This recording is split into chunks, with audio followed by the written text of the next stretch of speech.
Podsters, we have a very important topic today. Today, we are going to talk about burnout. And because I know you, before you kind of tune out and multitask, I don't mind the multitasking, but if you don't think you've ever experienced burnout, I invite you to listen to this episode. And I'd say if 3 out of the 5 symptoms that we talk about you have felt at the same time, that was burnout.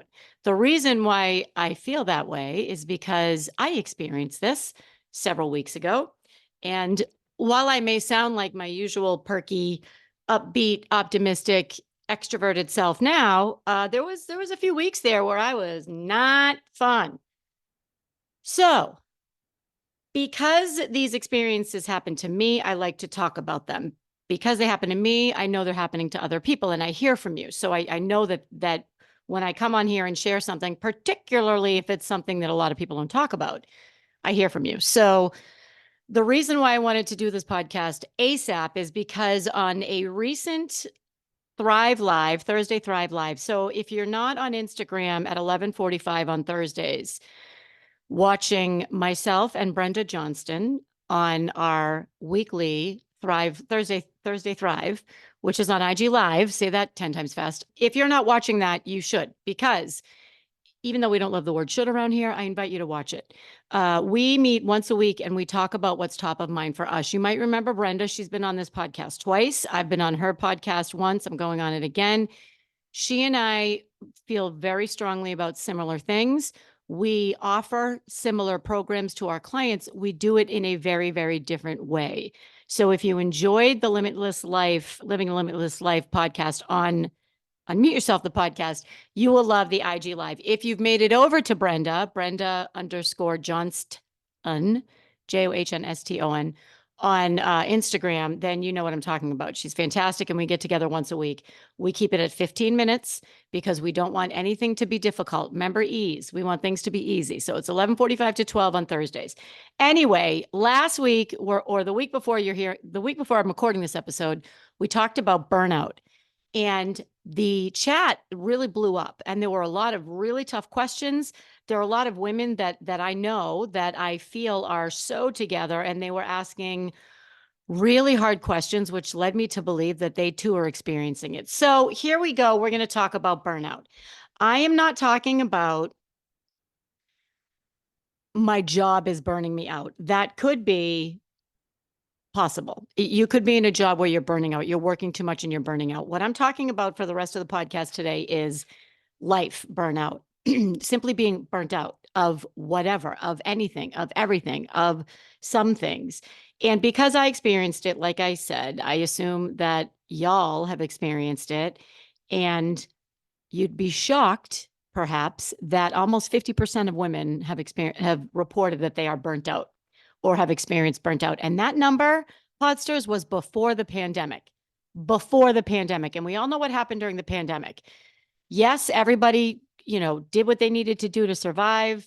We all chipped in. We all went back to basics with our families. There was homeschooling, there was groceries and looking out for our neighbors. And without a doubt, women face the brunt of this work. That's factual. That's not an opinion. So it's not surprising that women are burnt out.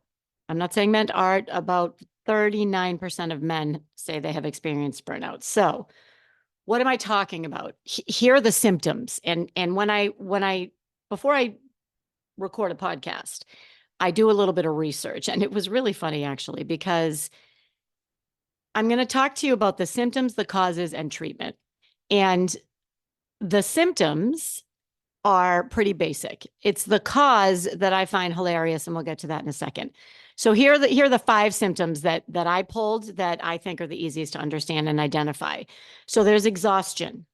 And I want to make sure you understand there's a difference here between I'm tired versus I'm burnt out. I'm tired is physical. I can be tired and get some rest and I'm okay. If I'm exhausted and I'm emotionally tired, or I'm experiencing some of the other symptoms, which I'm about to tell you, that is different than just being tired. So just because you're tired or exhausted doesn't mean you're burnt out. You could indeed be physically tired. So the second is overwhelm. And you may recall that I don't love the word overwhelm. I prefer that people use the word overextended. And the reason why I prefer to use the word overextended is because usually you're overwhelmed because you're overextended. And overextended, you can solve for that. Someone can say, oh, you're overextended. Let me take something off your plate. If you're overwhelmed, and this is why it's an indicator of burnout, if you're overwhelmed, you can't manage. You can't manage it. You can't function. And no one likes to feel that way. The third symptom that I want to talk about today is cynicism. And so as I mentioned, I was going through this phase and it lasted a few weeks. So burnout can last anywhere from weeks to months to years, which is why I think it's important, if you're not sure if this applies to you, that you stay with me through this episode and consider maybe some of what you had been feeling in the past was burnout, or maybe you're feeling it right now. So the third is cynicism. And I am a very optimistic person. I was born thinking the glass is half full. I literally jump out of bed every morning. I think every day is just a new opportunity. And I truly believe this in my bones. So when I start feeling cynical or negative, when negative thoughts start coming into my head, and I don't mean usual negative thoughts, like somebody cuts me off and I think they're a loser. I mean, why am I even doing this? People are tired of hearing from me. Is anybody even listening? This book is so boring. How can anybody still be reading it? So true that all of these thoughts went through my mind during this burnout. So this is cynical. If you're envious of others and you find that there's a little cynicism there, that's also a trigger to look for. A feeling of hopelessness is what a lot of the experts say, along with the cynicism. So that for me, when I came out of this and realized what it was, I now know that, okay, so when I have those negative thoughts, that's a yellow flag for me. I know that I'm approaching burnout because I don't usually have them. Sure, I'm exhausted. I've been exhausted. Everybody gets tired. But the negative thoughts, that's not normal for me. And frankly, it was a relief when I figured out what was happening because I knew how to solve for it. I could find out how to solve for it and get back to myself. Okay, fourth is a lack of motivation or feeling like a failure. So there's days when we're all motivated. I love nothing more than staying in my pajamas until 5 o'clock on those days that I do that. I think it's fantastic. Everybody needs it. Everybody needs a rest. Everybody needs a day with nothing on their plate if you can manage it. What I'm talking about here is motivation to get out of bed, motivation to go to work, a lack of motivation to make lunch for your kids, a lack of motivation to be there for your partner, a lack of motivation to really do anything. So if you're feeling demotivated or lack of motivation, that could be burnout. So the last, number 5, and this is an interesting word. So the experts say detachment. And this really resonated with me. And at the same time, I worry about using the word detachment because you can detach. A common practice is to detach from the outcome of something. And that way you can focus on what you're doing rather than what you're getting out of it. So for example, if you launch a course or let's say you start your side hustle. Let's say you want to double down on your side hustle. Detaching from the outcome is a very powerful way to do what you want to do, live how you want to live, know what you need to do, serve who you want to serve, and not really worry about how much money you're going to make, or not really worry about if your website's going to be perfect. It's detaching from the outcome and focusing instead on the input. So that's very powerful. I did that a lot when I was first starting my business. It's a very common technique. What I'm talking about here as it relates to overwhelm, or as it relates to, burnout, is detaching from your life or detaching from people, places, and things that used to bring you joy, or detaching from even caring, like not even caring anymore. And that is not a fun place to be. So I'm going to pause for a minute. So we talked about exhaustion, overwhelm, cynicism, lack of motivation, and also detachment. So these are 5 symptoms. And for you, Podsters, I am going to offer you 2 more bonus symptoms. This is how it showed up for me. One was a little bit of a fog. I just felt foggy every day. I couldn't really my to-do list just kept going from day to day to day. So there you go, lack of motivation. And I was just foggy. And for me, it's also decision fatigue. When I say to someone in my business, or if I say to Danny, I cannot make this decision. I simply need you to make the decision for me. It means that I'm done. Like I'm out. I can't. And that is a huge sign of burnout. Again, remembering the difference here. If you're saying, well, I'm exhausted, does that mean I'm burnt out? It could also just mean you're tired. The exhaustion is when you can't get physically re-energized by taking care of yourself. So let's talk about the causes, because this I think was hilarious. So I researched, I looked at a bunch of articles, and here was one of the definitions of the cause of burnout. Ready? Burnout is a form of exhaustion caused by emotional, physical, and mental stress. Okay. How many of you go through your life and you never have emotional, mental, or physical stress? No one I know. So there's always going to be stress in your life. This goes on to say, it is often caused by job and professional triggers, like the stress of an increasingly demanding job. I don't know anybody that doesn't have a demanding job right now. So I don't like that cause either. Other possible causes include feeling either permanently overworked or under-challenged, being under time pressure, or having conflicts with colleagues. Conflicts with your colleagues, that is a given. If you're on a team, if you are working together to grow and make something, you're going to have conflict. That's okay. That doesn't mean you're burnt out. So I did not like that definition or the causes at all, because I believe these are the triggers, and how you manage and respond to that is the cause or the indicator of burnout for me. Again, who doesn't have conflict with their colleagues? Conflict isn't bad. It simply is. It's conflict. So how you manage it, if you start being irritable, being negative, being short, avoiding it altogether when typically you don't, if you're noticing how you're managing the stress or managing the conflict, that could very well be why you're burning out, or the symptom that you're burning out.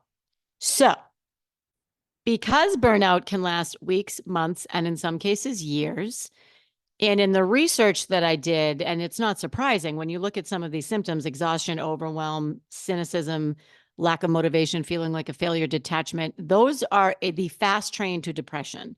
So I want to talk about how to treat it, and how to treat yourself, or how to manage yourself when you are feeling burnt out. So the number one way to avoid burnout, the number one way to treat burnout, I just gave it away, you're welcome, is to avoid it in the first place. You can feel yourself having these symptoms. You can feel yourself starting to feel overwhelmed. You can feel yourself maybe having a little negative thought come in here and there where it usually wouldn't. I'm not saying that people never have negative thoughts. I'm saying more than usual. You can feel that. You can look at your triggers. You can look at your patterns. You can look at your feelings and your thoughts. And when you see these, leading to burnout, that's when you can call a timeout and you can check yourself before you wreck yourself. By far, one of my most favorite expressions. It was in, it wasn't The Bachelor. Was it The Bachelor? What was the movie? Anyway, check yourself before you wreck yourself. It was hilarious. I love that expression. And when I try to use it with a straight face with Danny, both of us just burst into giggles, and we cannot. So it's a nice little, I actually use it as a, to kind of bring down the tenor in the room. It kind of deflates the situation. So in all seriousness, the number one way to make sure that you're avoiding burnout, you will not be surprised, is my favorite word: boundaries. So I'm talking boundaries with your boss, boundaries with your clients, boundaries at home. There are all kinds of episodes that we have which specifically speak to boundaries. And in fact, Podsters, I'm going to do you a solid, and I'm going to link to all three of those. There's three, actually, all three of those episodes in the show notes. And if you want to write it down right now, so May 23rd, we brought on the boundary boss, Barb Nangle. Excellent episode. It's episode 51. So that was May 23rd of last year. And then for Thanksgiving, I brought her back, and it was episode 76, which was November 14th. And even though that was a Thanksgiving, that was specific to the holidays, just listening to Barb and how clearly and calmly and firmly and kindly she states her boundaries will give you the confidence that I think you need to start setting them if you haven't yet. We also did one way back in the day. It was episode 20 on November 8th. So I'm of 2022, actually. So I'm going to link all of those in the show notes. Anyway, my point is boundaries. If you are working weekends and you don't want to work weekends, you can either tell your boss, so it goes, so I need you to work on this over the weekend. Okay, absolutely. I understand the assignment. I'd be happy to work on that Monday morning. Well, no, I need you to work on it on the weekends. I don't work on the weekends. My hours are typically Monday through Friday, 9 to 5. I would be happy to take a look at it first thing Monday. And actually, Barb goes, we go through this, we use this example with Barb. Well, I need you to do it on the weekend. As I've mentioned, I can do it on Monday, or if you'd like to pick another time during the week, I would be happy to dive in then. Let me know what's best for you, Monday at 9 or Monday at 12. That's it. And I know it's easy for me to say that.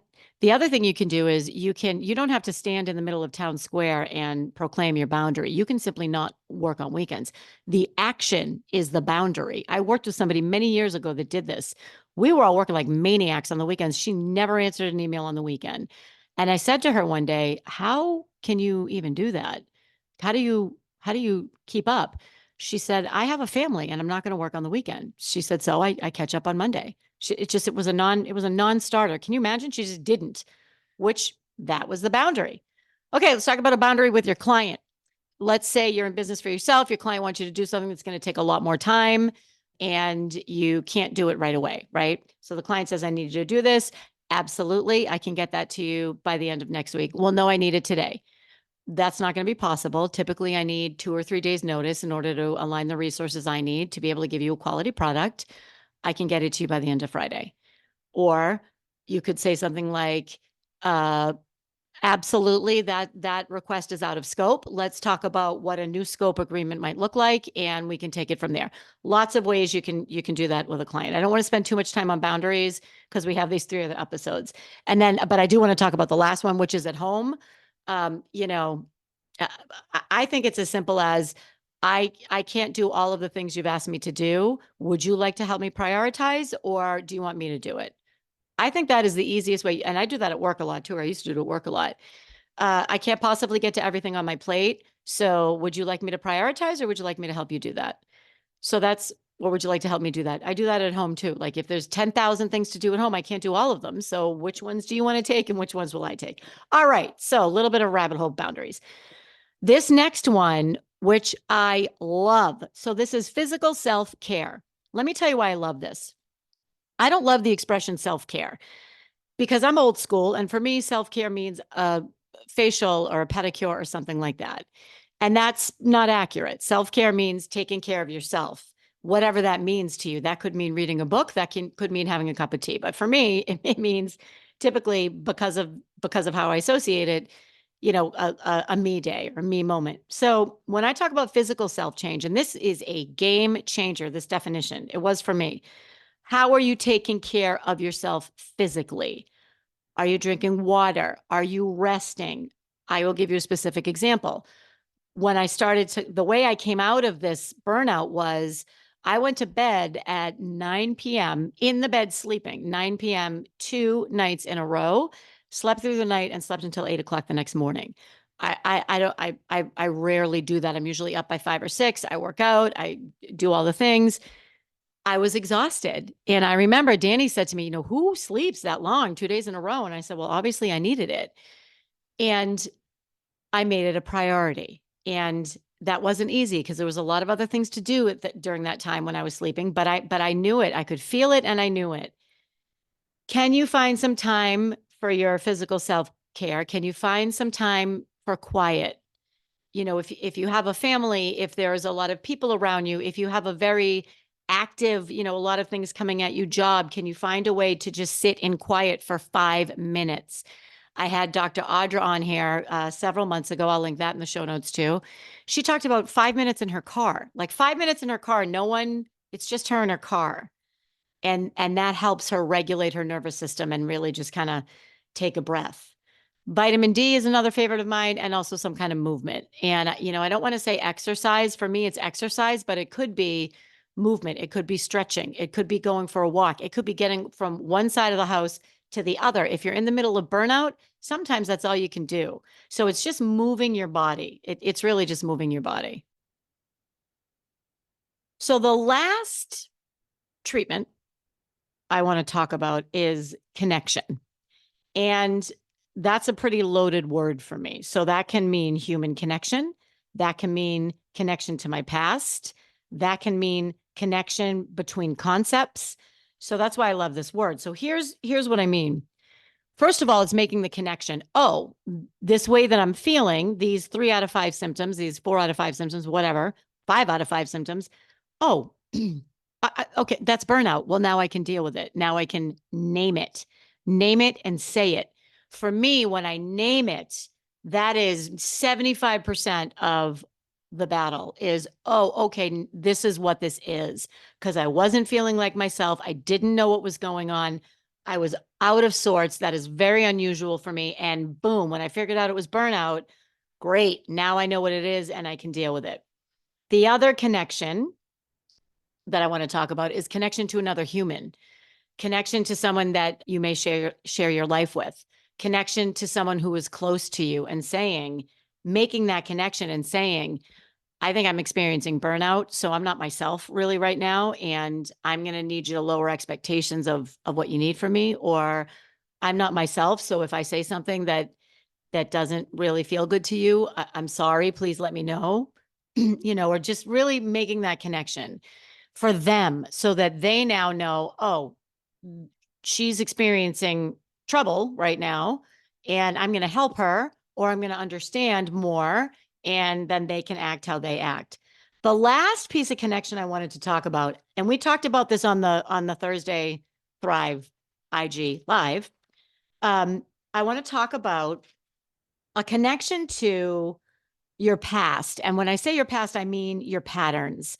So Brenda and I were talking on this IG live, 11:45 on Thursdays, and she brought up the really good point that when you look at your patterns, excuse me, when you look at your patterns, if you're trying to change a behavior and you say, well, I really want to do this, but your limiting thoughts is everything that follows the but. And then that leads to behaviors, and that leads to repeated patterns.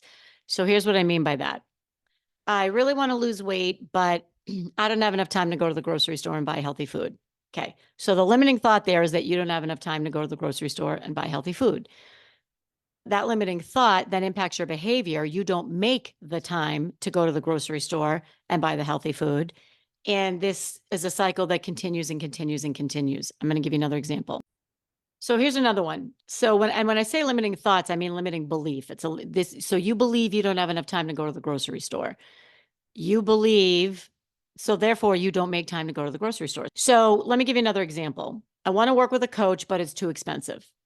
So your belief is that it's too expensive. But if you dig deeper into that, what's the real belief? The real belief is that you really don't think it's going to work, or you don't believe that you're worthy of investing in yourself, or that you have the time to do it. So these are the limiting beliefs, and these become patterns. So the patterns become, well, like, I want to hire a coach to help me with my business, but I don't have the money. So then the pattern is you think about doing it, you don't do it, you never really take the action, and you're stuck in inaction. And that could apply to anything.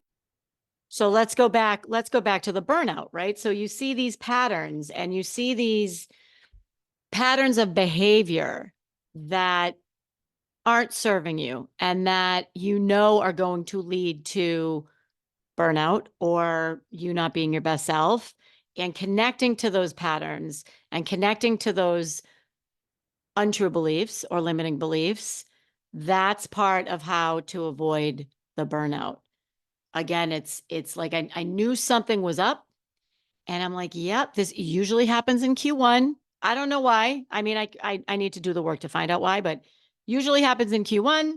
This is a pattern. It happens every year. Why? So that's something that I need to get under. Anyway, perhaps we'll do that on a live coaching episode. So sleep, talk, move, connect, physical self-care, water, name it, say it. The last that I want to talk about is therapy. And this was recommended as one of the tactics to how to deal with it. And the reason why I put this last is because I'm not a therapist and I'm not a mental health expert. I strongly value any kind of help anybody can get with their mental health. And when you're talking about burnout, again, weeks, months, years, that is no way to live. So if you can't get yourself out of this burnout, perhaps it's time to talk to a professional. That was kind of a bummer way to end it, right? So let's go back to the fact that we're coming out of Q1. So we are coming out of Q1. Spring is here. If you're feeling burnout and you think that you'll just naturally come out of it, that's fine. I encourage you to take maybe one or two of the tactics that we talked about, maybe a little around the physical self-care, get some vitamin D. Those of us in the Northern Hemisphere are just coming out of a very limited amount of vitamin D from the sun. So, Podsters, that is my podcast for you today. I hope you're not experiencing burnout. And if you are, I want you to know that you can absolutely get yourself out of it. It is common, 50% of women. And that's just reporting it, by the way. It's probably higher than that. And if you want to send me a DM or an email or skyscraper or however you want to get in touch with me, it's Nancy_Medoff at Instagram. I would be happy to talk to you and kind of spitball some ideas on how to get through it. So spring coaching is open. I am winding down Q1 coaching engagements. I'm open. This is 3 months, me and you, one-on-one. The applications are in the show notes, and I would love to talk to you more. What happens really, the application, it's a pretty quick questionnaire, and then we hop on a call and just want to make sure that it's the right fit for you. And I want to make sure that you are getting your money's worth. As I have mentioned, 11:45 every Thursday, I am on IG Live, either my page or Brenda's page. And last, if you are not a member of the Confidence community yet, this is a weekly newsletter that I send out, or it's an email that I send out. I have recommitted to doing that every week. I've been doing it every week, probably the past 6 months. And I love hearing the feedback from the community. So that also, there's no charge for that. Just hop on.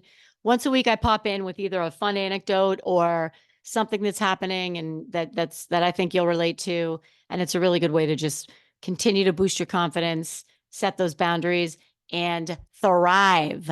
That's all for today, Podsters. Thank you for showing up with me every week. I love you, and I will talk to you next week.